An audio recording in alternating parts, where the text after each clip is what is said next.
Blessed day to you. Just call me Ronnie.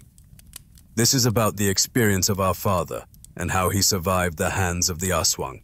The story I'll share is from the point of view of my father, whom we'll call Faustino. I grew up in a place where farming was the primary occupation, and the main products grown there were corn and sugarcane. From the many jobs I've had, I can say that we've met all kinds of people here. There were times when the people we worked with before we would meet again, depending on who would hire us. One of the people I met during those times was my namesake. His name was also Faustino, but for clarity, let's just call him Tino. Tino became a very close friend of mine because I often worked alongside him back then. He was also my drinking buddy, and there were times when he would sleep over at our house because his place was far. Tino was no different from me. I can say that we were friends for over a year, along with our other friends, until one day, Tino faced a huge financial problem. He told me back then that his barrio was experiencing famine.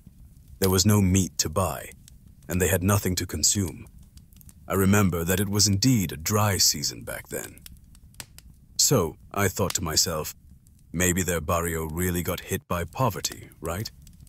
According to the story my namesake told me, it was as if their barrio had been cursed. The land wasn't good for planting. The animals were emaciated, and their lives didn't last long. That's why, as they say, they resorted to the Aswang as their primary source of food back then. I lent him money at that time, and out of the kindness of my parents, we also gave him a chicken and some eggs. For those asking, this happened in the 1970s. Tino was very happy back then, and after that, he said he would repay the big debt he owed us. After the famine and drought, the rains came, and planting in the fields began again. One morning, there was no work. My parents and I were surprised when we saw Tino outside our house. He was carrying a large net. When we invited him in, he spread it out on the table. It was a huge slice of meat. He said it was pork. It was a gift from his father, as a way of thanking us for the help we gave them during their time of famine. My father asked, "What kind of meat is that? It looks like it's double the size of a pig's thigh." Tino replied that they had found a fat and large wild boar, and the big piece of meat was given to us. It was still warm. We didn't refuse it because, honestly, we didn't always get to eat meat. That's also where Tino had lunch. My mom cooked it very well. It had a mix of ingredients like salt, garlic, and ginger, so there was really nothing suspicious about it. And of course, it was Tino. I considered him a close friend, someone I trusted, and he was almost like a sibling to me. In my lifetime, I can say that the meat from that day was the best I've ever tasted. It didn't last 3 days. Every day, our mother would cook whatever was left, and we truly enjoyed every bite we had. It even got to the point where my father would always tell Tino that if they ever caught another wild boar like that again, he would buy supplies for consumption and for drinking. But it never happened again, even though Tino just nodded in agreement. Eventually, we forgot about asking for more, and the taste of that meat faded. This was around March, and summer was starting again. The harvest was almost over. I still remember that Tino was a bit troubled because the hot season was coming, and once again, it would be a dry and tough summer. It was going to be hard again, as he said, in their barrio. He was worried that the same things that happened to them before might happen again. I told him that if that were the case, he could just eat at our house, or we could help him gather rice that was scattered during the harvest, and we could sell it by the kilo. Tino really appreciated that I was offering to help, but then I was surprised when only a few days passed after he told me his problem. And that's when he asked me to meet with Ruzeth. He told me that he was inviting me to their place. There was a celebration because it was his father's birthday. Of course, I was happy because it meant I would get to visit my friend's place. When I asked if there was anyone else invited, Tino directly answered me that there wasn't. I was the only one who could go because even though there was a celebration, it was still a tough time for them. So they could only invite a limited number of people, and for him, I was the only one he chose. I just nodded and smiled at that. He said that if I went and there was food left over, I could take some home, especially the meat that my parents would enjoy. That got me excited, somehow. So I said, okay. The celebration was in the evening. I didn't find it unusual because, in the province, there are often feasts, especially when people are drinking and having snacks. After we finished at the sugarcane field, around 4 p.m., we started heading to Tino's place. It took us about an hour. No, actually, it took us 2 hours. We were riding bicycles. I was riding with him, but when we reached the uphill part, we had to walk because it was hard to go uphill. I asked Tino if this was how he usually traveled back and forth to their place every day. My friend just nodded. He told me not to worry because we would arrive just in time. Then, he suddenly said that the celebration would indeed last late into the night, especially if the food wasn't ready yet. When I asked him how the food wasn't ready, he just laughed and said they were probably still slaughtering the animals. I could already hear the sound of a river, a creek. So I knew there was water nearby. We used to base ourselves near a river. You could follow it. You just needed to know the direction you were going and follow the river, and you would eventually reach your destination. I only realized that we were close when I started seeing the glow of firelight.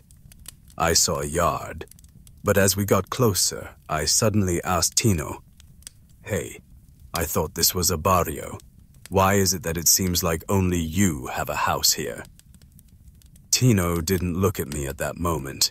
He answered me by saying, "This is just a community, Katox. It's just our clan. But it's vast. We own all of this." As we got closer, the surroundings were eerily quiet. But when we were almost at the entrance to their place, I was shocked by what I saw. There were a lot of people. Each had their own stations, their own tables. Yes, they were busy with their own activities. But what I couldn't understand at that time was, it was as if almost everyone's eyes were on me. From the men drinking and busy at the cooking cauldron to the women, each with their own task for the feast. I asked Tino if all of them were his relatives. Why were there so many? He said no. Some of them were relatives, while others were people they worked with. After a while, a man stood up, and Tino introduced him as his father. Let's just call him Ador. He asked, "Why are you just coming now?" The way he said it was as if Mang Ador had just sent something to his son. Tino explained, then introduced me. His father smiled. His teeth were jet black, as if he had eaten squid ink. He said, "Ah, you have the same name as him, right? All right, son, come along with Tino. Go ahead and get something to eat and find a spot." Then he turned to Tino and said, "Make sure you eat well," he said. I felt a chill at that moment. It was as if something was off in the way Mang Ador said that to me. I couldn't quite figure out what, but I knew something wasn't right. Tino brought me to a table where almost all the food seemed oily. The dishes varied depending on the smell, but what caught my attention was it seemed like only one pot was used to tenderize the meat, with just the seasonings being different. It felt like a carinderia, but I just let it go. When I ate, wow, it was delicious. The taste was so familiar. It was just like the meat Tino brought to us before. I was so happy that I took a lot of it. I didn't need to hold back now. I was so excited and took so much. Tino and I were sitting next to each other, but what I noticed was he got food from the other table. It was almost the same as what I was eating, but he really went to the other table for his share. Then I asked him if they caught another wild boar, like the one we ate the last time. I said, "Send me some. I'll just pay for it later from my father." Out of nowhere, his father intervened. He suddenly butted in and said, "Ah, so my son gave you the meat that he took. Good for you." I apologized at that moment and explained that we didn't know. We thought it was just a gift from their family. Then Mang Ador replied, "It's fine. The meat that was lost will be replaced. And do you know, in our tradition here in the mountains, the meat that comes from an animal that ate its own kind tastes much better. Like a wild boar that eats another wild boar, that meat is much tastier. When it's a human, it's the same. If a person eats another person, the meat becomes even more delicious." Then his relatives all started laughing. I looked around at that moment, smiling. And the others, most of them really burst out laughing except for Tino. Of course, I thought it was a joke. There were people eating with us, and some, from what I could tell, were invited guests, but still, most were relatives. I finished one plate already, and I was about to get more, because I felt my stomach hadn't gotten any heavier. But when I was about to get some, Tino stopped me. He told me, "Wait a bit, eat later, because you might throw up. We need to walk around first." One of his relatives overheard this. What this relative did was almost pull me and take my plate to eat more. I could feel it. I could feel how everyone was staring at me at that moment. I wasn't paranoid or assuming, because they were all really staring at me. Except for some others. Except for the other guests who were quiet and kept eating. Tino immediately blocked his relative, and my friend said, "Aunt, wait a bit. We'll be drinking later, so I might overdo it." This made his aunt shoot him a sharp look. Tino pulled me aside and told me, "Remember, we weren't able to settle your things earlier. We'll just lay them down in my room first." We entered their house, which was made of wood, but it was quite big. There were a lot of rooms. I noticed that inside, the windows had various hanging ornaments, bones, teeth, broken skulls. I didn't pay much attention to this because I knew hunting was their main source of food. They had large mortars and many big machetes, meant for hunting large animals, the kind that could chop down big creatures. I entered Tino's room, which was spacious, and he had a window. My friend also had books in his room, various types of books. It was surprising because he didn't go to school, but with his collection of books, you'd think he must have searched through the whole school. He just loved to read. And when I asked where he got them, he just said, "Somehow." I started organizing my things, and Tino showed me where I could place my stuff. That's where I laid out my clothes. We were about to chat when, out of nowhere, we heard shouting outside. We both went out of his room, but we only stood by the door of the house and peeked through the window. We saw a man shouting outside Tino's lot. He was holding his child. There were about 5 of them, all carrying fire.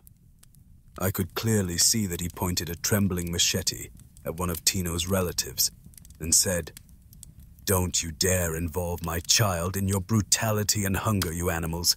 You, who my son considered a friend, and now you bring him here to your family's mess." But the trembling man didn't finish what he was about to say, because Tino's father suddenly intervened and he said, "It's my turn now, boss. If you want, take your son home. There's nothing stopping you. He can leave if he wants. And don't drag him into this. We only accept visitors as long as we can." and don't cause trouble. If you ruin my mood, you might not be able to leave." The people outside went silent, especially when some of Tino's relatives stood up. The men walked away without saying anything, but before they could completely leave, the old man who came to pick up his son shouted, "Just so you know, if we don't get back to our family, the people from our town will know we came from here." Then they continued walking away. Once they were far enough, the people there started laughing. One said, "That guy must be crazy, saying all kinds of things." Tino's father added, "Don't mind the troublemakers. That place where they came from has people growing, illegal drugs." He told us to continue eating. Since it was still early in the night, I didn't know what to feel at that moment. I just wanted to go home. I didn't like the feeling anymore. My thoughts were interrupted when I heard Mang Ador call for Tino. He said, "Tino, where's your namesake? Come here, we have some fresh food here." I looked at Tino then. After knowing him for so long, I could tell he wanted to say something. So I asked, "Tino, is there a problem?" My friend paused for a moment before he spoke and answered his father. "Just a second, Dad. We forgot something in the room." Tino invited me back into his room, as if he wanted to tell me something. When we got there, he didn't speak. He gestured for me to stay quiet. He wrote something on one of the pages of his books. He first tried, "Don't make a sound. They'll hear us. They have sharp hearing. But I hope you trust me." Tino then took out 3 small tubes. One contained crushed white powder, another contained crushed black powder, and the last held a liquid. He wrote again, "Salt, ashes, and oil. If I need the salt and ashes to pour on them, I should do it, even if it's just a little. The oil, however, when they chase me and try to find me, I should hide and put a little drop on the back of my neck. It will feel hot, but they won't be able to smell me." And the final thing he wrote, "I should trust him. No matter what happens, I should trust him." He also asked for forgiveness then. I was already nervous at that point, but one thing was clear to me. The people there had bad intentions for me, if they were even human. We didn't have any more conversations after that because suddenly Mang Ador arrived and called us. Tino said that I was just arranging my things and looking at one of his books. I was surprised when Mang Ador suddenly put his arm around me. That hug was so heavy. Then, I could feel his sweat. No, it wasn't just simple sweat. It was like someone who had just taken a bath, but I couldn't understand the smell. It smelled like coconut oil, but it also had a stench to it. I felt a chill and disgust crawling all over me. Tino's father wasn't that big, but when he pulled me to walk and almost pushed me out of my place at the bench, it felt like I was a child who couldn't stand up. "Do you want some tuba, son?" he asked. "We have some in the jar. Do you want some liquor from the town? We have that too. Drink up and have some snacks. There's still a lot of food here." I found myself staring at the table when Mang Ador said that. It looked like the food never ran out. Why was that? I thought it was a time of hunger in their place, but why was there so much abundance? Why did it seem like they never ran out of food? I was stunned. I looked down, staring at the people enjoying themselves.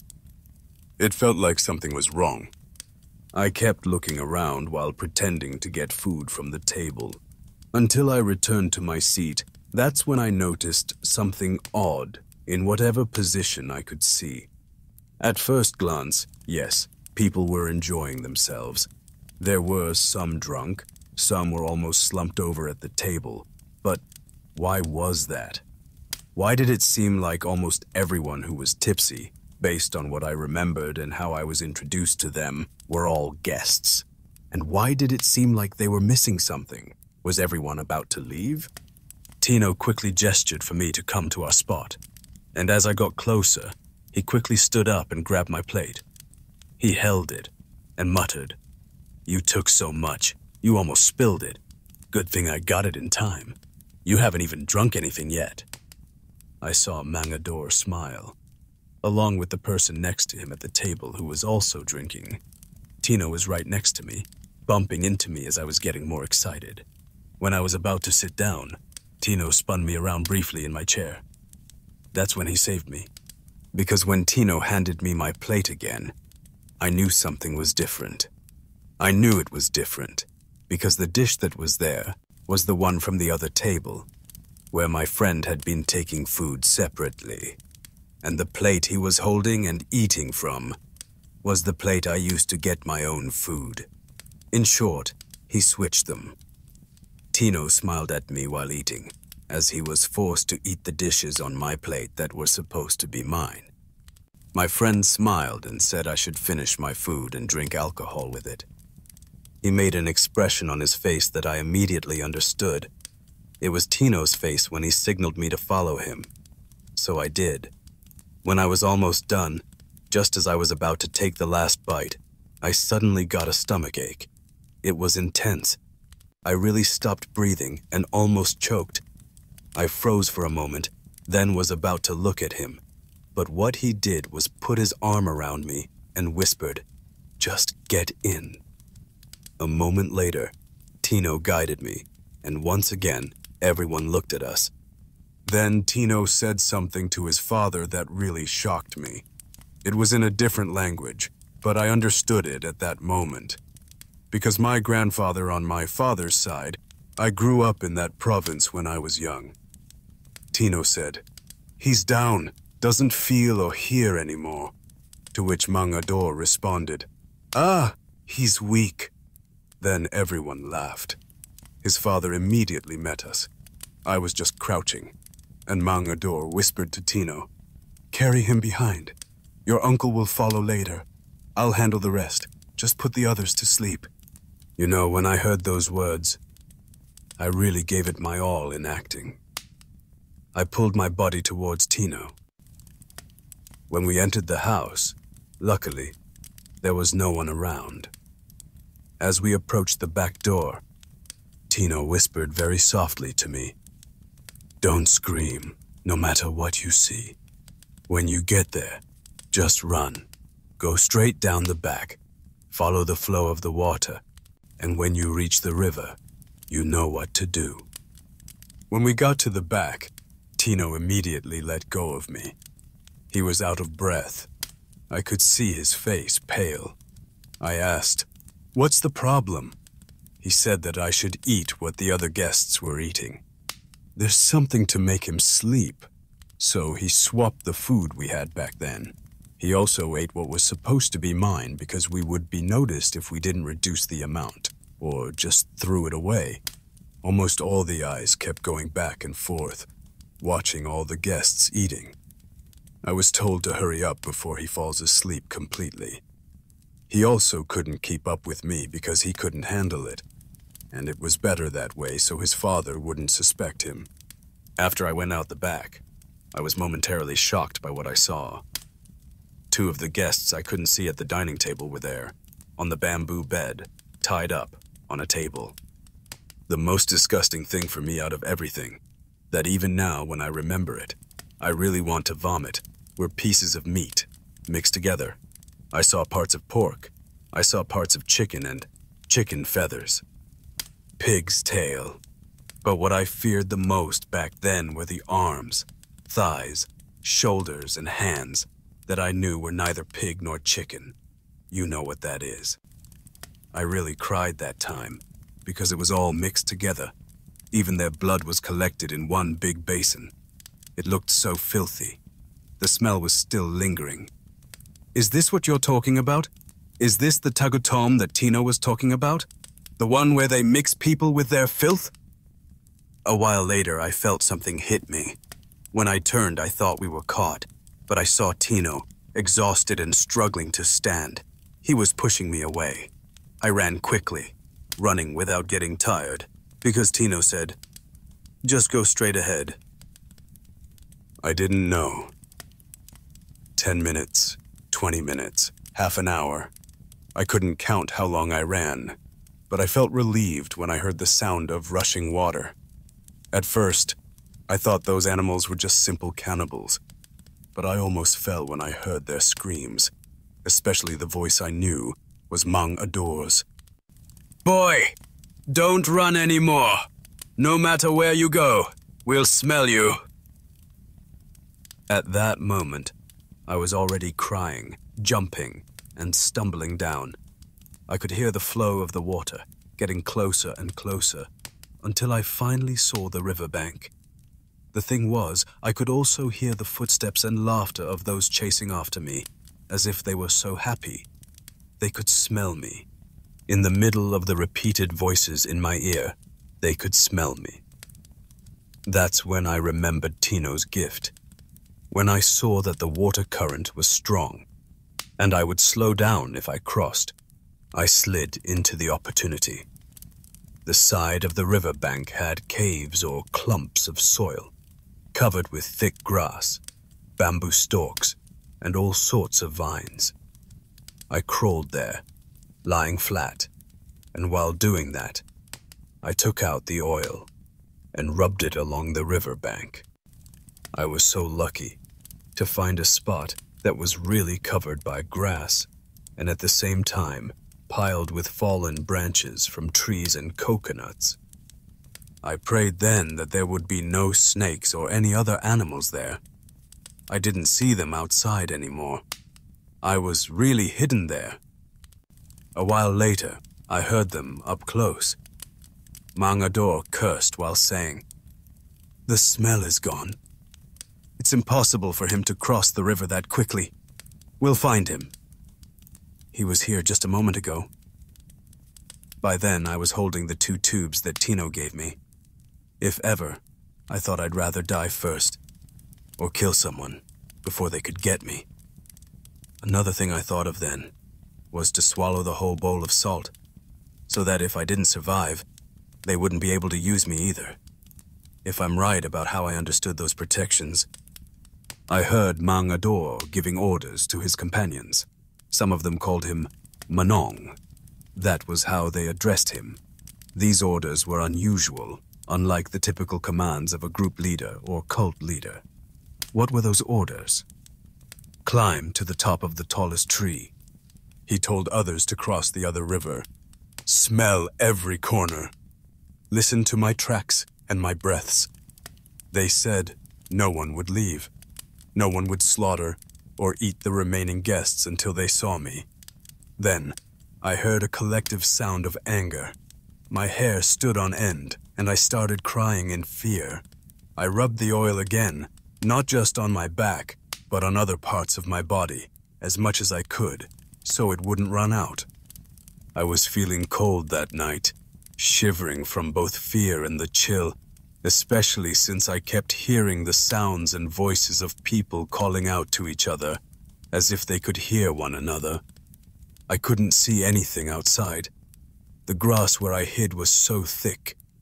I wanted to cross the river, because I felt like I might die from the cold that night. I didn't know how many hours I'd been there.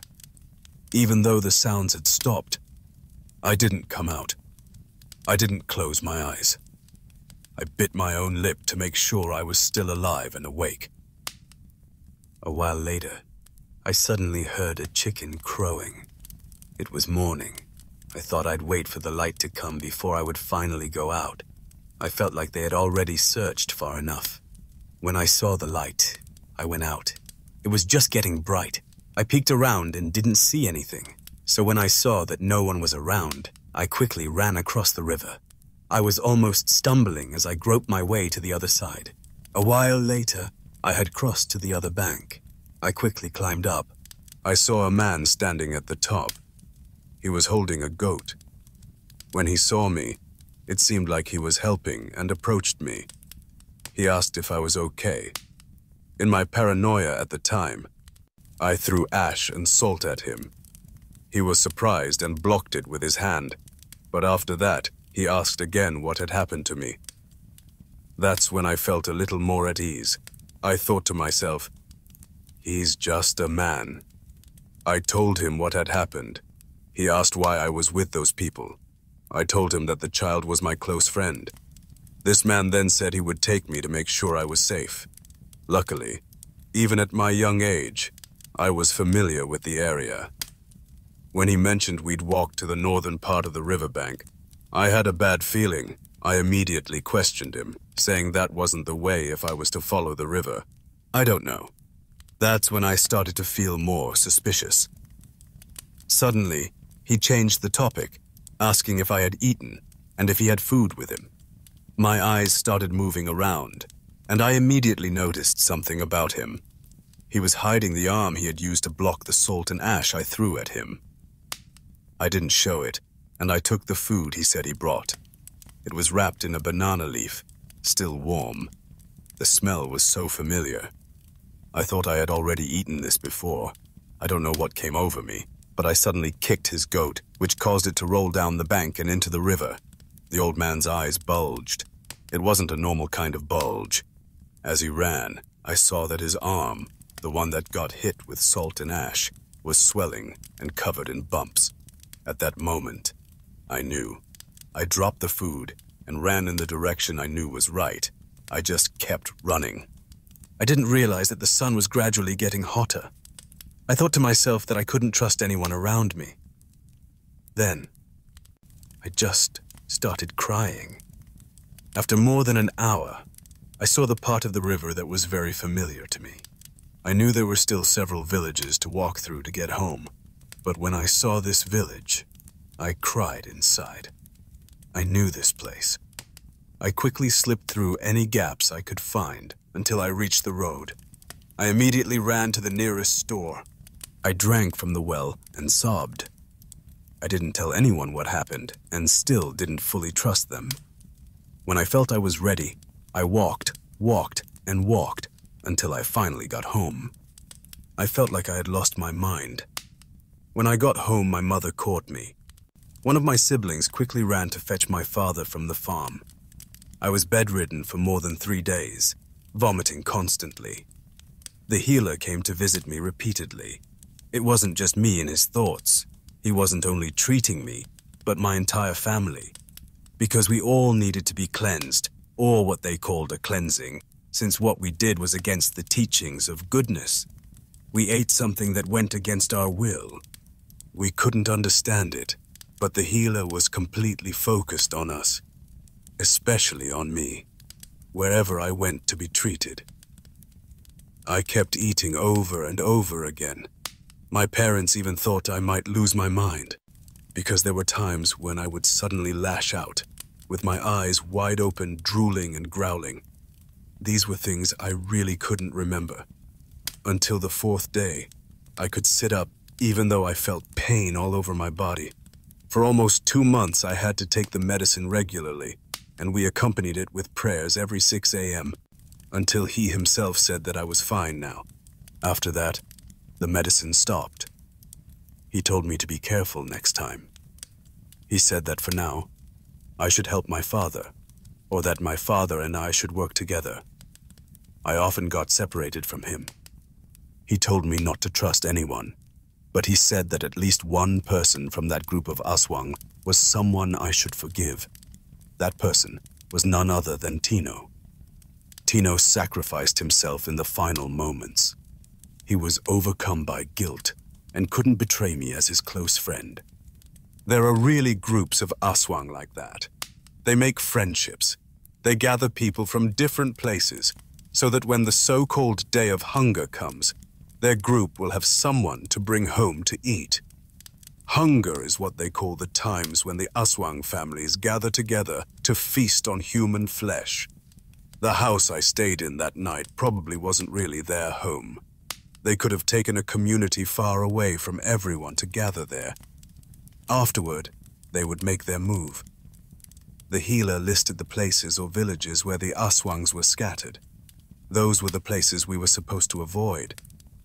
The salt, ash, and oil that I received from Tino had long been hidden by him. It might have come from one of their victims, or from those who fought against them, and they had used countermeasures Those tubes were very rare because they were extremely potent, thick in power, even if the contents were small against the likes of them. The healers asked for these in exchange for the protections and assistance he provided. I gave them because I knew he would benefit from it more. I didn't hold any grudges against Tino. I had many questions for him if ever he would show up again. I waited for what I once considered a close friend. And if you're asking if he showed up to me, you can guess for yourselves. About a month after I recovered, I went back to work. My father was always with me. For months, I never saw any sign of Tino. But I still hoped I could talk to him. I started living my life with almost no trust in others, especially new acquaintances. I mostly stayed close to the people who were with my father, some of whom were even relatives. When my old employers looked for me, I would pull one of them in to join me for whatever work was needed. Time flew quickly after the rainy season. It was sunny again. Almost a year had passed by then. After the last day of the harvest, the drinking session started again. It just so happened that we were the ones who invited each other for drinks, and the place was near us, and we were familiar with the area. By then, I had learned that the circle of people I trusted was small. My association was limited to them and no one else. I stopped getting to know other people, even in the fields. A simple smile and a few words were enough because, usually, if you were in the rice fields, everyone knew each other. The only time there would be differences was during the rice harvest, when different people showed up, sometimes working alongside other landowners, creating a mix. While we were drinking, one of our companions, a distant relative of my father, mentioned two of his companions who had joined him during the last harvest in another field. That night, they were supposed to join two more people for a feast on the other side of the mountain. It was far, so they invited him. But the two who had already gone ahead said they couldn't bring anyone else because the gathering was limited, and there were no more sleeping arrangements. Kananing, being polite, declined the invitation since he hadn't been directly invited. He was one of the few who knew about what had happened to me, so he warned them to be careful. Every year, more people kept disappearing. Kananing had known messengers and carriers from those times, and even before I had fallen victim to Tino's relatives, he had heard stories of people vanishing. Besides those who might have been salvaged, they suspected Aswangs or wild animals. Another relative of Kananing had connections with soldiers and bandits, and both groups had heard rumors of strange occurrences. In mountain or forest settlements, Manila people sometimes stumbled upon eerie remnants, tattered clothing, necklaces, or bone jewelry hanging from windows, doors, and bamboo tables. Bottles of alcohol and other leftovers were scattered around, but there were no signs of meat, no freshly slaughtered animals, no graves, just evidence that something had been feeding. I remembered that the fences, walls, and tables where bodies and meat had supposedly been placed were all made of freshly cut green bamboo. A chill ran down my spine as I recalled my past experiences. Panicked, I asked, "Didn't they stop the people who invited them?" Kananing replied, "No, they didn't. In fact, it became a measure of manhood not to stop them. They called him a coward, and even threatened decapitation for anyone who dared to offend them." After that, Kananing stayed quiet, eventually returning to our drinking session, where he shared everything. The night continued peacefully, and by the time we got home, my siblings and mother were already asleep. My parents often slept in the hammock, while I usually slept on a chair near the kitchen. We were all heavily intoxicated and soon fell asleep. The next few days passed quietly. However, on the second day after our drinking session, we were shaken by disturbing news. Early in the morning, Kananing came running to our house to wake up my father. Those who had been invited to the gathering never returned home. At that moment, I had a terrible feeling and suspected that the two families involved might be the next victims. A commotion broke out, and the news spread quickly. According to Kananing, one of his co-workers' families had been unable to sleep because their dogs had been howling incessantly throughout the night.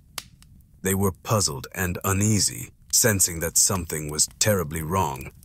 Because if their child had returned home, the dogs should have recognized him by scent, right?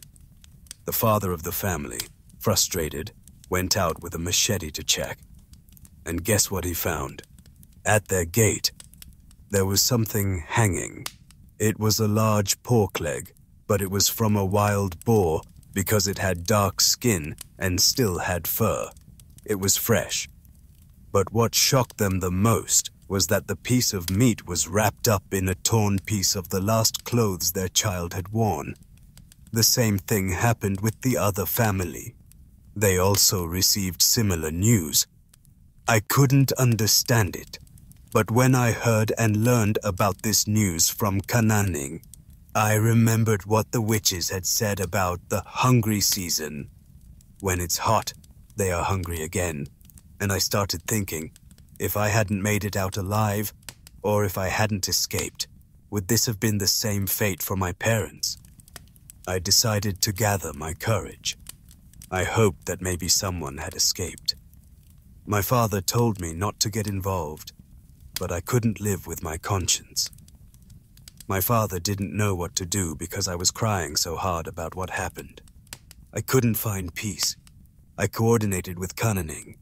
I tried to gather information to see if anyone had escaped, but with the help of his friends, we couldn't find any news except that distant villages had been hit, and relatives were also missing.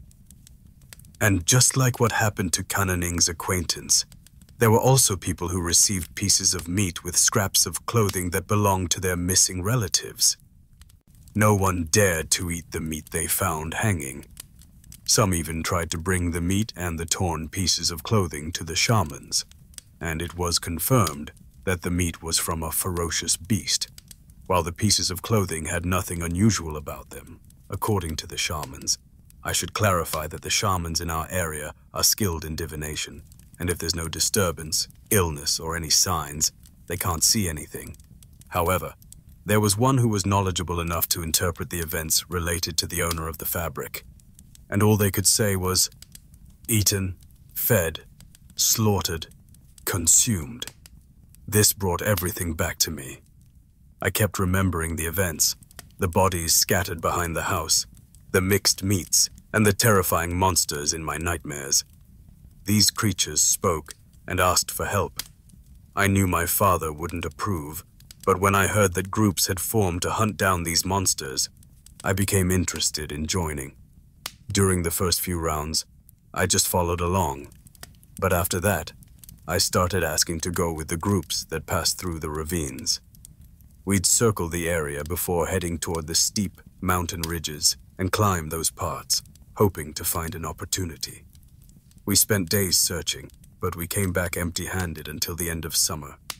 Even in the early mornings, we scoured the surroundings but found nothing. I realized that perhaps it's only once a year that the group would strike.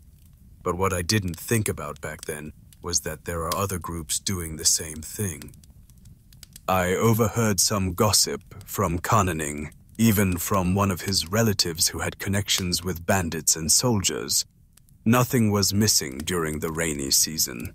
I also widened the scope of my work during that time. Even though my father was puzzled as to why I was visiting 5 to 6 villages, whether it was for farming, planting, or other tasks, I didn't mind. Others might think I was doing too much, but if you've experienced trauma, with no proper doctors to help you get rid of the nightmares that constantly haunted me, I'm sure you'd understand why I chose to work instead of sleep. I didn't lose hope until the 3rd year came, and I was given the opportunity to confront these creatures once again. During that time, I met Nine, who was only my girlfriend then, but would eventually become the mother of Ronnie. I can say that I had become hardened from all the work.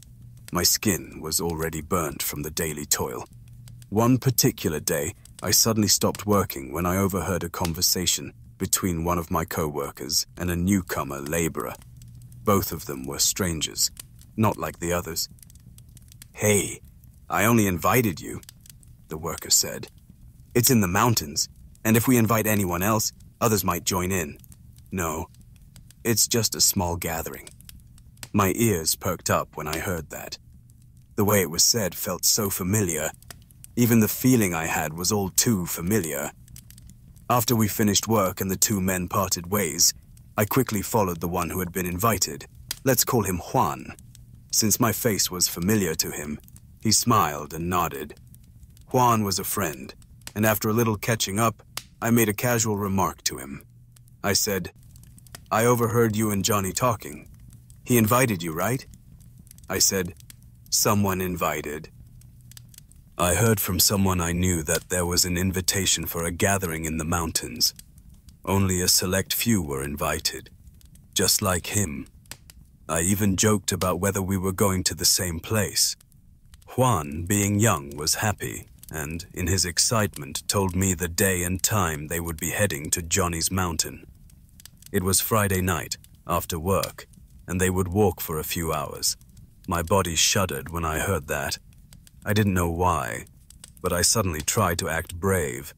However, I quickly withdrew and told Juan that I had a different schedule. We talked some more before we parted ways.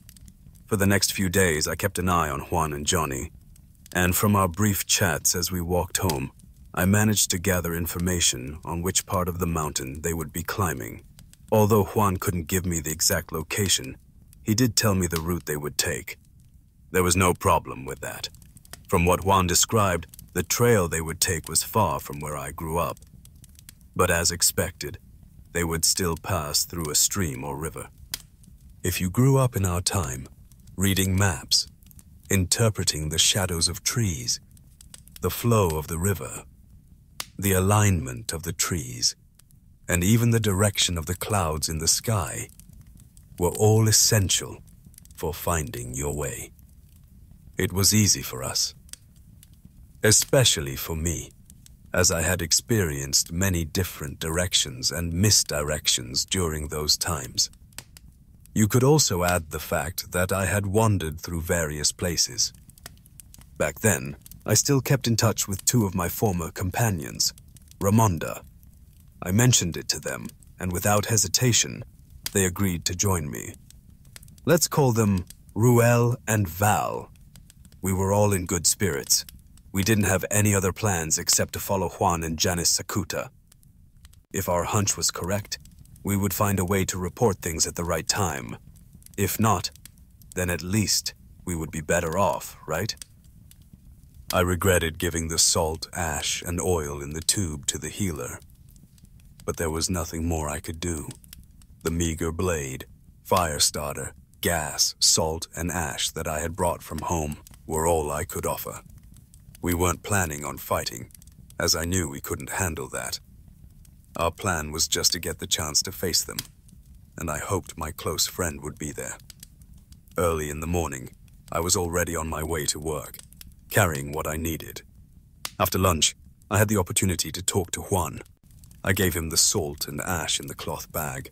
I told him it might come in handy, and I warned him about the mountain. I reminded him that it was summer again, a time of hunger. We never know what kind of hungry animal might attack at this time of night. Juan thanked me, and I knew he didn't take my warning lightly. His parents had also reminded him in the same way. I kept watch throughout the day. Johnny didn't do anything suspicious. It seemed like they were just ordinary people. But I did notice that Johnny was as young as Tino. After work, I kept observing. Before I pretended to leave, Rule and Val were already positioned near the part of the mountain they were going to climb, according to the path they had described. That was where we planned to meet. I waited at a more distant spot, mingling with another group that worked on a different field. When I saw them start to walk, I kept my distance before following. I had changed clothes earlier at a nearby irrigation area. It was almost dusk now. When I saw them enter a wooded area, I quickened my pace. They weren't hard to find since they had only walked about half an hour on the trail before veering off. I had to stop for a moment because the first part of the trail they took was quite rugged. I listened carefully. We could hear the sound of the leaves crunching under their feet as they walked. After they got a little farther, I moved ahead a bit to the higher part of the trail. I still followed the path because I knew that Ruel and Val were waiting for me up ahead. They had already scouted the area earlier that morning. If, by chance, they were mistaken and the two of them went a different way, Ruel and Val would just pretend they were coming down from the mountain. We descended a little and started following the same direction Juan and Johnny had taken. It was a dense area, with tall grass and thorny plants. We were wearing long clothes to protect ourselves in case of thorns or other obstacles. We bent down as we moved, trying to stay close enough to keep track of them. After nearly half an hour of trekking, the path suddenly cleared. We could hear the rush of water. Another river. It seemed like they really liked being near water. Why was that? A moment later, I saw one of them light a lantern. We felt more confident then, knowing we could follow their light. We trusted Val, since he had a good sense of direction. He was the one we'd rely on to lead us if necessary. Little did I know that, aside from the three of us, Val had his own plan for what would happen if we needed to retreat. After several more minutes of following them, I finally saw a light in the distance. The sounds of laughter grew louder. They were following the same pattern as before, exactly like what happened to me, but in another part of the forest. It was the same time of year, hunger season, in the village of the Aswang. We distanced ourselves once again. This time, we turned to Val. We signaled for him to descend. He dropped the bag he had been carrying, made of a sack, filled with dried rice stalks and small coconut branches, in case we needed to make fire. Quickly, our friend moved down the slope. Before we could move any closer to the house, I couldn't help but notice how new everything looked. The fence was green, and even the roof seemed fresh. The leaves of the coconut tree were perfectly green. The scent of fresh bamboo filled the air. Even the interior beams were pristine and white, signaling that this place was newly built. Ruel and I proceeded cautiously, hiding behind the nearest cluster of trees. The layout of the place was familiar to me.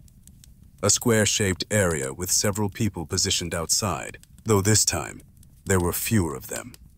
I remember thinking there were no more than 10 or 15 people gathered there, including whoever or however many were invited.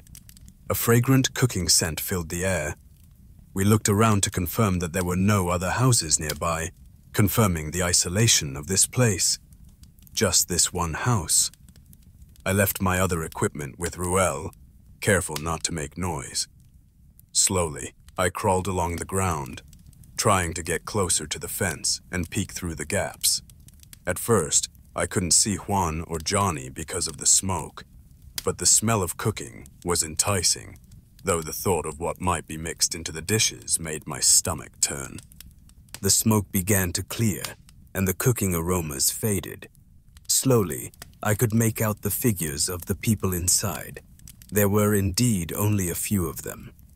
Not far off, I finally spotted Juan and Johnny, sitting at a table, eating and drinking. Juan seemed a little shy, but was laughing along with the others, clearly participating in their conversation. I couldn't tell if the others were guests or locals. There was something odd about their appearances. In my experience, they looked like typical hunters or laborers, but there were some whose clothes looked more expensive. Some wore elephant pants and khaki, and others had polos and shiny hair, making them stand out. No one looked familiar. I didn't see Mangador's face, nor did I see Tino. The people I saw, they were strangers to me. I didn't lose hope in observing, but there was really nothing to see. I had been lying there for almost half an hour, just waiting, trying to spot something unusual. The laughter continued, and there was no sign of anything suspicious. Juan was laughing loudly, joining in with the chatter around him, completely unaware of my watchful eyes. Then, out of nowhere, one of them stood up. He asked where the bathroom was, saying he wasn't feeling well. The others stared at him for a moment, as though waiting for something, but no one said a word. Then, another man stood up and suggested he go outside to relieve himself, right in front of the house, instead of heading to the back. The group fell silent, but soon, everything returned to its usual noise. They resumed eating, laughing, and talking like nothing had happened. But to me, it was a clear signal. I had an idea, and my heart began to race. I quietly crawled back towards Ruel's position, but when I looked around, I couldn't find him. My equipment was still there. But where was Ruel? Panic set in. My heart pounded in my chest, the sound deafening in my ears. I couldn't hear a single movement from him or anything else. I quickly backed away, moving further into the more densely wooded area. My senses were on high alert. Then, I heard a faint rustling. My heart skipped a beat. I turned my head toward the source of the sound and saw a shadow move from the far end of the house. Instinctively, I grabbed the knife and ashes I had been carrying. I wasn't sure what was coming, but if I could strike even once, it might be enough to defend myself. I couldn't afford to make a mistake. The silence around me was deafening now, and the only sound was the distant laughter from the gathering. But I couldn't shake the feeling that something terrible was about to unfold. As I got closer to the back of the house, my heart pounded harder. I could see a table and large objects, maybe a cut tree trunk or massive rocks, arranged in a way that made my stomach churn. On top of these were bundles of rice stalks and cloth, and then I saw it. What looked like a pig's ear, but something was off about it. It felt too familiar, too much like the scene I had witnessed before. The fear gripped me tighter. I wasn't sure what was going on, but something told me that what lay in front of me wasn't just a simple meal or gathering. The table was bare, and I couldn't help but feel that the preparations weren't for a feast, but for something much darker. The way they had separated the food from what the hosts were eating, it was too deliberate. I remembered the whispers I had heard about oration spells, the hypnotic rituals used to lull victims to sleep. I wasn't sure if that was what they were doing, but it was clear that something dangerous was at play. Why was there no food yet? Why did they have the setup so far from the main house? I realized I had to act. They were waiting, and if I didn't stop whatever was coming, I might end up like the others. I looked back to where Ruel had signaled me, trying to make sense of what he had found. I didn't see any sign of Mangador or Tino, but I wasn't sure if that meant they weren't here or if they were hiding in the shadows. I couldn't afford to waste time thinking about it. I needed to move fast.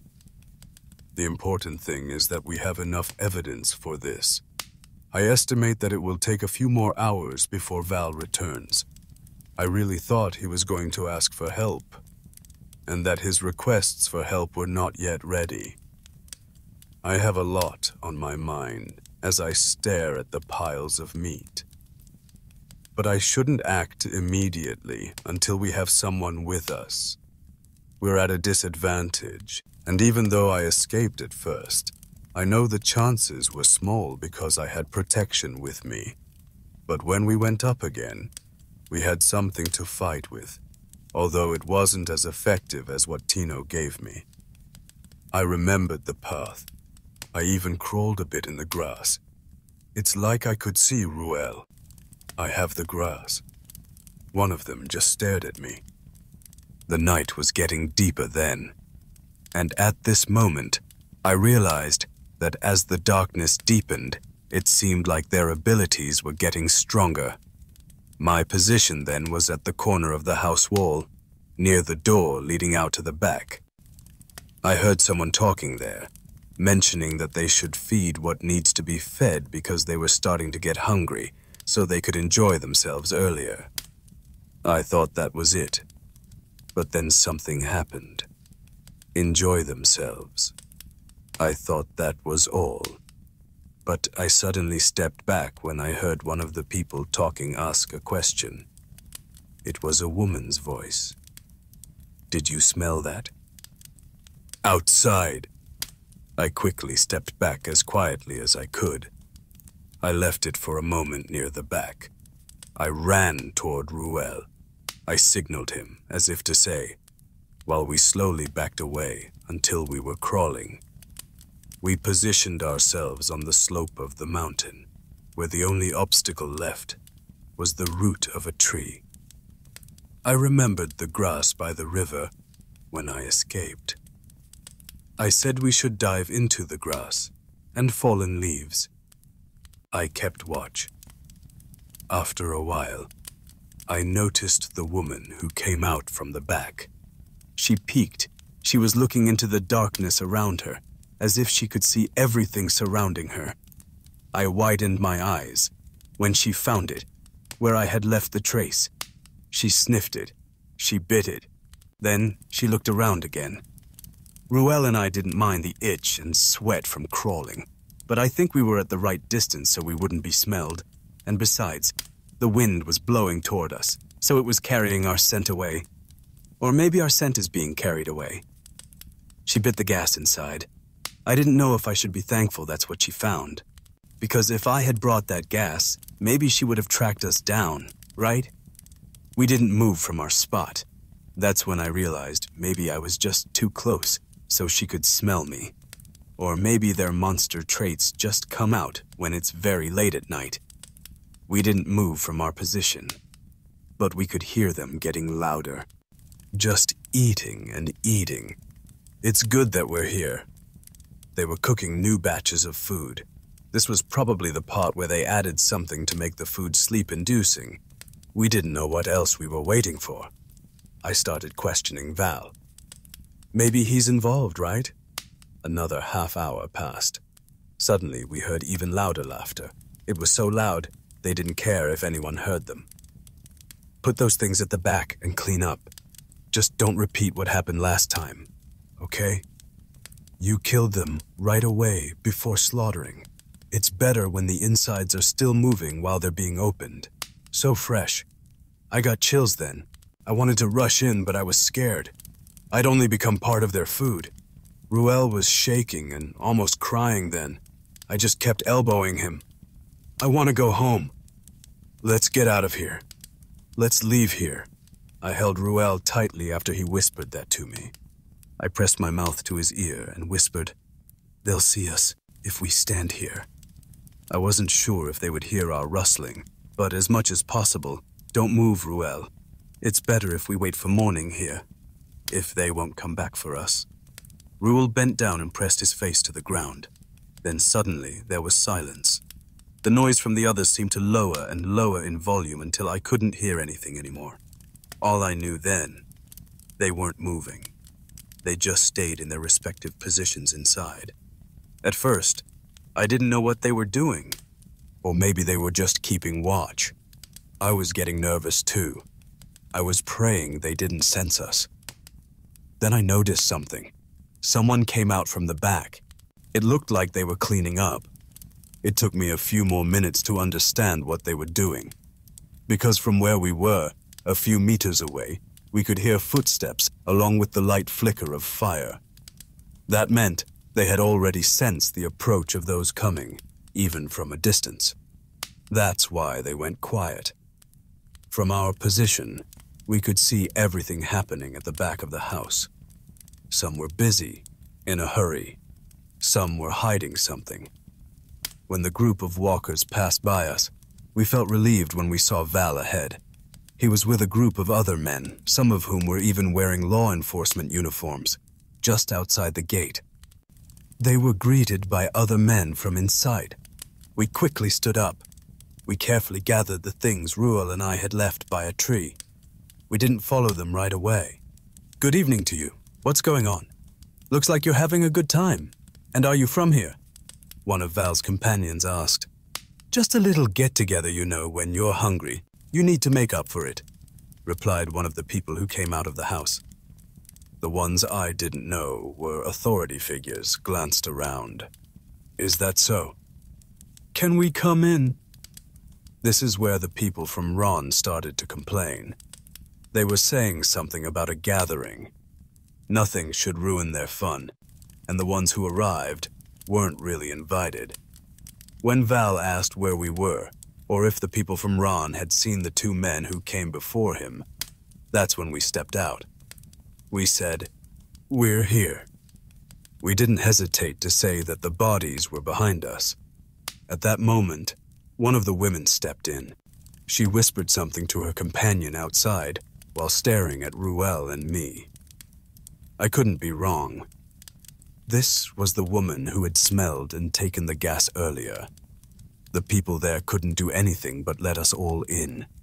A few men outside tried to block us, but they clashed with our companions, who were also big-bodied.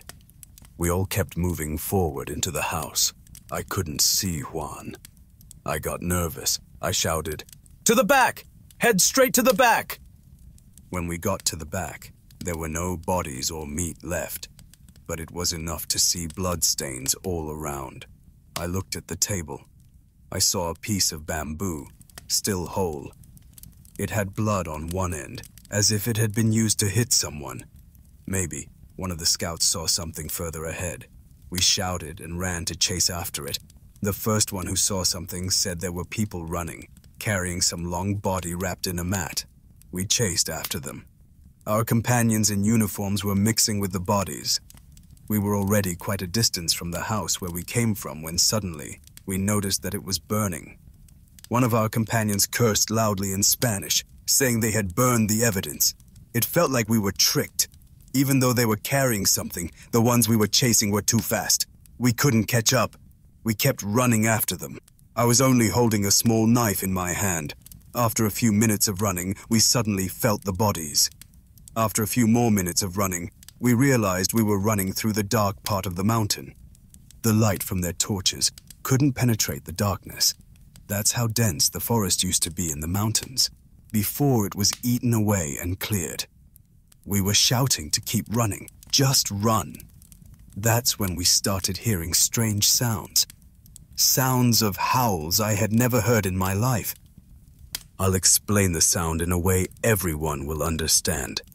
It was a mix of a carabao's breath, the loud voice of a howling dog, with panting and breathing like a human. It was exactly like that. You know that the sounds are still coming from people. I don't know about my companions, but with all the footsteps coming from the sides of us, it seemed like we weren't the ones chasing anymore. We were the ones being chased. We heard a voice telling us, "Don't run." We all stopped. We huddled together, and even though no one was stepping toward us anymore, we still heard footsteps surrounding us. We saw shadows hiding behind the trees. What was worse was that we were surrounded. We didn't know where to go. Val spoke up. He said, "We'll step forward." We followed. No one would be left behind. We positioned ourselves in a circle, facing each other, outside the circle we had made. Val was desperately searching for something, and as mountain people, we trusted him. My eyes kept shifting to the shadows lurking around us. They were following us. With every step we took, they stepped as well. After a while, one of those who had gotten loose called something out. "What are you aiming at?" I looked up. One of them had their gun pointed upward. They didn't even need to gesture, because when we all lifted our heads almost simultaneously, we saw it clearly up there. In the faintest glow of the moonlight, amidst the dense jungle, there were three. Based on their clothing, it was one woman and two men perched among the branches. More agile than monkeys, They clung and spread their limbs wide, balancing on each branch. While facing us, they slowly crawled in the direction we were heading. Don't waste bullets. As long as they don't come too close or attack, don't fire. At that moment, I couldn't use my itak, machete, since we were pressed together, so I clung tightly instead to a blade and a cloth coated with ash and salt. We protected Val until we felt the terrain shifting downward. Val said, "Balance yourselves carefully." And although the slope was steep, we could manage to stay upright. We made it out of that dense path, slowly. There was no room for missteps. We never took our eyes off the shadows following us, and once we finally emerged from the forest, the figures stopped moving. They just stood there, watching. We could feel their gaze, though unlike the stories I had heard of glowing eyes, these were pure darkness. They remained in their places, silently observing. Don't look away from them. We had never encountered anything like them before, but we had heard of them. Even they feared bullets and gunpowder. We were close to reaching the flatter part of the mountain again. By then, daylight had come. The surroundings of Dial Sabuan were bright. Then suddenly, one of our companions screamed. We looked up again because he was pointing at something. The creatures that had been pursuing us. They were rushing down the slope. They ran incredibly fast, using both their hands and feet. Screaming. I will never forget their agility. It was as if they had only allowed us to escape earlier. Someone fired a shot, but the creature dodged it with ease. Just as our so-called leader shouted for us to stop shooting, someone fired again before he could even finish speaking. Chaos erupted. Everyone scattered, except for those who were with the uniformed men. The plan had fallen apart. I grabbed Ruel, who was crying. I shouted at Val not to run. We stuck close to those with guns, while the others slid down the slope and ran in all directions. One of the men with us cursed loudly, angry that the others had panicked and fled. Ruel sobbed, saying we were all going to die. I slapped him. I told him, "We're going home." We took advantage of the creatures splitting up. They prioritized chasing the ones who ran. That was our chance. We doubled our speed, running without separating from each other. We estimated that we had less than a minute before the creatures would turn their attention to us. Val said we needed to reach the river. There were reinforcements waiting there. As we reached the flat ground, the ones chasing us also spread out. I started shaking when I heard a scream not far away, pleading for help, begging for mercy. At the same time, Val cursed. That's Noel's voice. Val, don't look for him. Don't go anywhere. I could feel my friend's concern, but we all knew that things would only get worse if we separated. We had no idea what happened to those who ran, but all we knew was that now we were running too. We kept pace with Val, constantly looking around. A gunshot echoed in the distance. The uniformed men exchanged glances. They were all accounted for, which meant someone else had a gun, someone outside their group. We no longer knew where we were going or where Val was leading us. But I felt a wave of relief when I finally heard the sound of rushing water. That meant we were close to the river. At that point, our companions lowered their guns, and with that, we all made a final sprint toward the river. It was our only hope for escape. We continued along the path. Val was the only one we kept our eyes on, making sure we didn't get separated. Aside from the growls, as if we were being hunted by a pack of rabid wild dogs, we could also hear laughter and strange human-like sounds, almost tribal, as if they had their own language only they could understand. The texture of the ground beneath our feet changed as we ran. Even though we were gasping for breath, we felt a renewed sense of strength from the hope the river gave us. The ground beneath us confirmed what we already suspected. We were close. I didn't know the reason for it, but Bale shouted, We're safe once we cross the river. Until suddenly, we stopped. A massive blockade of trees and bamboo blocked our path completely. It would be difficult to get through. There was no way forward, so we had to turn left. To the right was another obstacle, one that would only send us in circles. We turned left, desperately squeezing through the thick underbrush, hoping to find even the smallest opening, but we couldn't find one. One of our companions cursed non-stop. We were about to be caught. Bal said, "Just a few more meters, a few more steps, and we'll be there." It felt like we were trapped in a scene from a movie. I thought to myself, this is it. We're done. As we kept running, the howls and voices of our pursuers suddenly stopped. We huddled together, slowly continuing along the left path. You're not even 20 in number. Each of us carrying guns has more than 20 bullets each. And with how long we've been using them, 2 bullets for each of you is already more than enough. It was a warning from the leader of our group. At that moment, I pulled out the pouches of salt and ash, placing them in separate pockets. I drew my itak, machete, and my blade. Honestly, I questioned myself. Why was I even here? What was the reason I had joined this pursuit against those who nearly killed me? But it didn't matter. Even if I hadn't come, I knew I wouldn't have been able to rest easy. I had already forgotten about Tino. I had already forgotten about Juan. All that mattered was that we escaped safely. There were movements in the grass, in the trees surrounding us. With every rustle, our companions aimed their guns. Then, suddenly, another gunshot rang out from somewhere in the distance. At the same time, we saw figures crawling rapidly, moving away from us, toward the sound of the gunfire. Screams echoed through the air. We were starting to wonder who these beings were and what was really happening around us. When we saw that almost all the shadows had gone, Val shouted for us to hurry, but we didn't expect.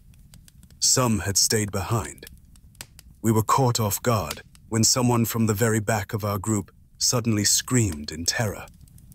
We heard the sound of something crashing into bamboo, and when we turned, we were stunned. Our companion had been thrown far, at least 20 meters away. Someone, something, was with him.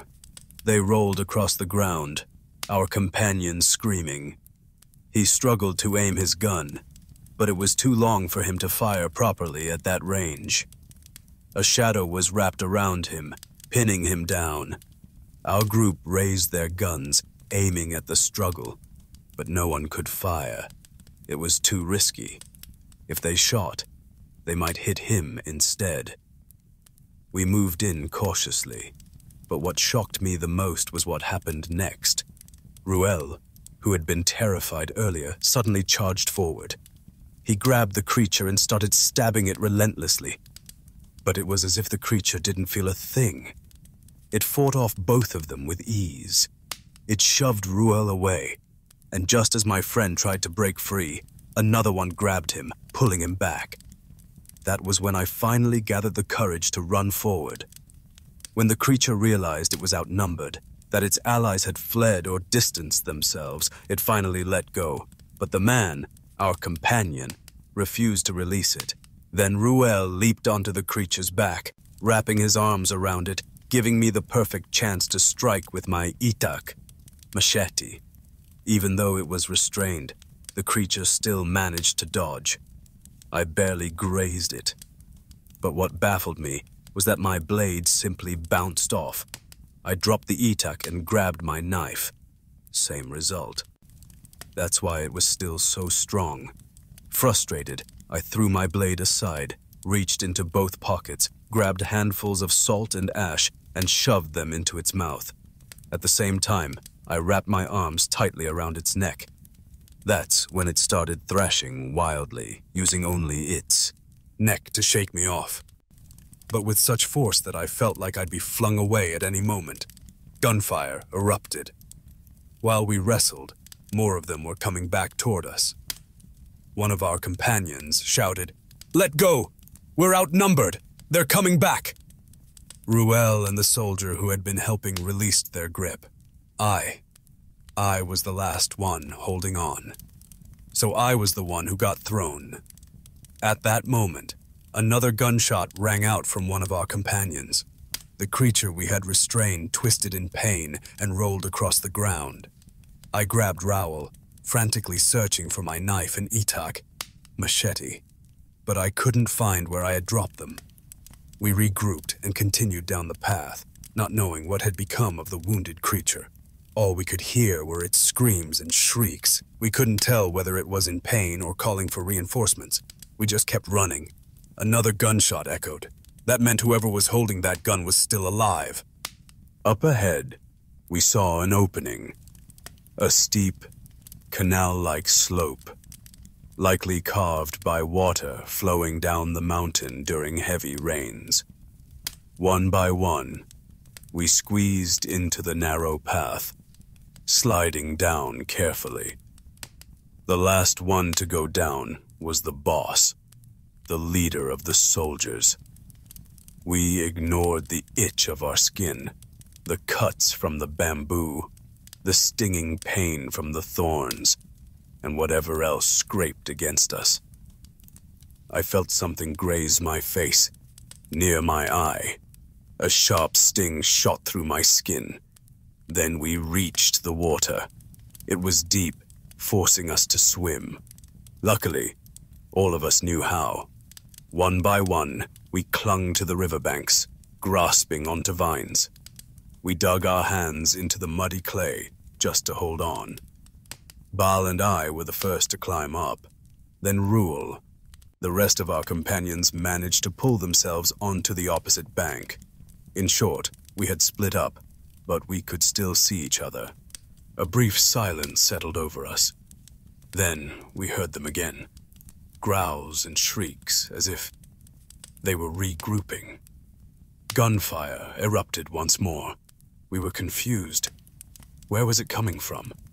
Then, our companions on the other side of the river began shooting. "Jump! Swim to us!" One of us hesitated, but when we heard the snapping of trees from above, the very place we had escaped from, it became clear. Something was crossing over. We knew what that meant. All at once, we jumped back into the deep part of the river. Gunfire exploded behind us. According to the soldiers with us, they saw 3 shadowy figures, darting between the trees, as if floating on the wind. The air was still, and the moonlight was bright, making them clearly visible. They looked like tailless monkeys, leaping effortlessly between the branches. We swam forward without hesitation, and when our feet finally touched solid ground, we crawled, slowly, toward our waiting companions. I was already gasping for air, desperate for a moment to rest. But when I saw the 3 shadowy figures crawling down from the trees, standing exactly where we had come from, I shot to my feet again. I cursed under my breath as I realized my salt and ash had likely washed away in the water. I was defenseless. We started picking up stones, just in case. Only Ruel still had a blade. The 3 figures moved sideways, stalking us from across the riverbank. For the first time, we stood face to face without running. Thanks to the bright moonlight, we could finally see them more clearly. As we walked in the direction Val pointed, they followed us, matching our pace from the opposite side of the river. They wore clothes, but they were tattered, disheveled, filthy beyond recognition. Their hair, it looked human, but their faces, I couldn't quite describe them. They looked as if they had been skinned, their flesh the color and texture of raw longanisa or tocino. Their faces had a greasy sheen under the moonlight. Their fingers were unusually long, their skins stretched wide and unnaturally taut, and yet their bodies, thin as scarecrows in the fields. We asked Val several times if we were still heading in the right direction. Up ahead, the water was getting shallower, low enough for birds to wade across. Yet Val kept following the path. When we reached the shallower part, Val suddenly shouted, "Run!" We obeyed without hesitation, ignoring the sharp stones and thorns that tore at our feet. The soldiers, however, kept their eyes locked on the figures. Then, just as we feared, the creatures noticed the shallow water, and they started crossing. I had never seen anything move so fast. When I glanced back, they had just stepped into the river. But by the time I turned forward again, another gunshot rang out. And when I looked back, they were only a few meters away. Val stopped. We all stopped. "Go ahead. Come closer. We'll rain bullets on you." The three figures stood motionless, calm, unfazed. At that moment, I gathered the courage to speak. "You're family, aren't you? Surely you can still understand me. Do you really want one of you to die just to take one of us? Do you want a family member to die? That's why you invite people in secret, because you don't want trouble, right?" We heard no response from them, but Val spoke. He said that the ones he had called weren't there yet. We hadn't even noticed that the gunfire on the other side was still ongoing. Val told us that his companions should be waiting for us at the crossing on the opposite bank. When we asked him who he was talking about, we realized something we had never known before. Val was so knowledgeable about the mountains, but in all our time together, we never knew. He was a member of a group of outlaws or bandits. When Val admitted this, one of the soldiers cursed him. The soldier accused him of setting them up, making sure they were on the front lines. Val didn't get a chance to explain, because suddenly the creatures began stepping forward again, slowly, deliberately. We took slow steps backward as well. "There's nothing else we can do here. If they charge, we shoot, but make sure you hit your targets," one of the soldiers said. The creatures stopped when they heard that. We thought they wouldn't come any closer, but then they suddenly lunged forward, leaping toward us. That's when the gunfire erupted. The soldiers fired rapidly, while those of us without weapons could only watch from behind. But because these were old-style guns, each shot had to be reloaded, forcing the soldiers to move backward as they cocked their weapons between shots. We thought it was the end for us. But then, as if heaven sent, we heard gunfire. Not from our group, but from across the river. The three creatures, who were nearly upon the soldiers, reacted in shock. They dodged the shots, but one of them was grazed. At that moment, the gunfire tripled in intensity. Like wild dogs, the creatures scrambled away, running on all fours. They scattered in different directions, using us as obstacles to block the bullets. The soldiers kept firing. The sounds of footsteps and rustling branches faded into the distance. Then, the soldiers aimed their guns at the opposite riverbank, where the gunfire had come from. There, they saw the outlaws. But before any shots could be fired, Val rushed between them. "Don't shoot! We're on the same side this time!" Val called out to one of the outlaws. "Manongukuya!" And from the other side, more than a dozen people emerged, including some of those they had come to rescue.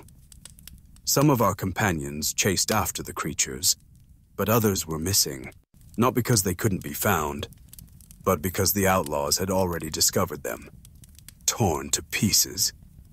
One of the dozen or so men who had come down from the other side didn't disappear. Instead, his body was found, mangled and broken, his bones shattered. As we ran to the other riverbank, the man who seemed to be the leader or father figure of the outlaws tossed something to the ground. It was a severed head, and if I wasn't mistaken, it looked exactly like Johnny. I recognized his eyes and nose, even though the lower part of his face, where he had been decapitated, was barely recognizable. His jaw was long, his gums exposed like a dog's, and his teeth, thick, pointed, unnatural. I had never seen human teeth like that before. "That's the only one we killed. The others got away, too damn fast. We wasted our bullets," one of the outlaws muttered.